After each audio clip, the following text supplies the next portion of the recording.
Hello and welcome to Vlog 1 SAC 7108 exploring capacity versus skill in movement.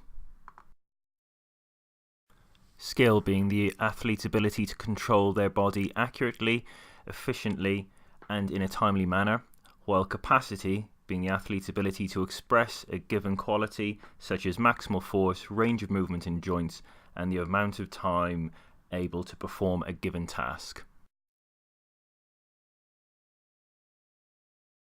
There will be two examples of a squat performed by two different athletes, as well as two Olympic weightlifting based movements. One will be a clean and the other will be a snatch high hang pull. Three different athletes will be used in total, with athlete B performing both a squat and a clean. Due to time limitations, not all faults will be discussed. Only the faults deemed to be the most important and significant to this task. Here we have athlete A performing a front squat single at full speed. If we slow the speed down a little, we can see the fault a bit clearer as he drives up out of the hole. We can see that he fails to keep his torso upright as his hips extend.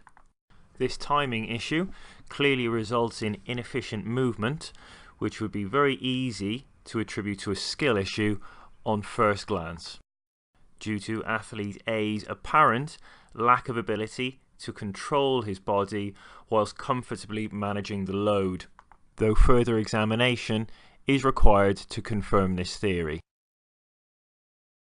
Here we see athlete A performing a set of 5 reps, and the first rep is actually pretty good, with the fault becoming more evident as the set progresses. This leads us to reconsider our initial assessment that skill was the major issue, when it may in fact be capacity to reproduce good skill under fatigue.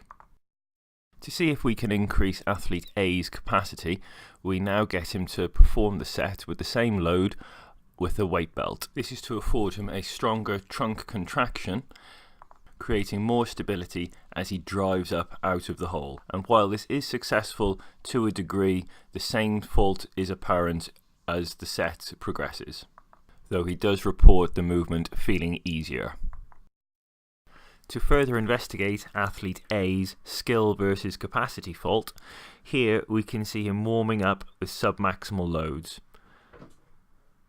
The fault does not appear to be displayed during his warm-up sets, lending further evidence to this being a capacity issue as opposed to a skill issue. To be sure, we will now slow down this clip. When viewed in half speed, athlete A's fault does not appear to be present.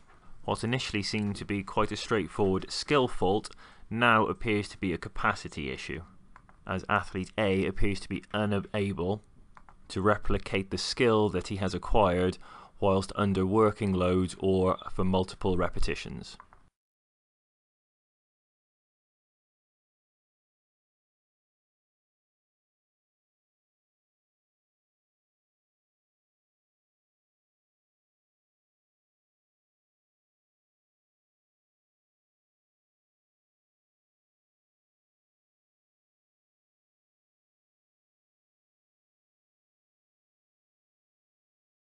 Here we have athlete B performing a back squat for reps. He controls the load well, but does have a tendency to round his lower back in the hole and flare his rib cage. It is suspected that this athlete's poor thoracic mobility is the cause of a range of movement capacity fault being displayed. To further examine this theory, we now have athlete B perform an overhead press from behind the neck. We can now clearly see the tendency to flare the rib cage in order to get the shoulders into an optimal position to press the weight overhead. It can also be observed that this athlete has a tendency to let his weight pitch forward, both of which are compensation strategies to mitigate athlete B's poor thoracic mobility. This capacity issue will be a factor. Here, where athlete B's range of movement has been limited, though still good depth, he does not present with the same faults. This brings us back to the skill versus capacity question. This athlete's joint capacity is certainly limited, but by developing the skill to control his movement and descent into the hole, the capacity limitations he has may not be as impactful on his squat. Returning to athlete B's original back squat with fresh eyes, we can now see that he does have a tendency to drop into the hole. This lack of control can certainly be attributed to a skill fault as opposed to a capacity fault. The question now seems to be which is having the biggest impact on this athlete's ability to perform his squat. Observing athlete B perform his warm-up reps, his lack of control as he sits into the hole becomes even more apparent. This athlete has an interesting combination of skill and capacity faults for his back squat. Next, athlete B is performing cleans. These are 3 different reps. This is to demonstrate his common fault in all 3 repetitions, as he has to jump forward to catch the bar. For the purposes of this assignment, we will not be looking at what happens once the athlete makes the catch and stands up under load.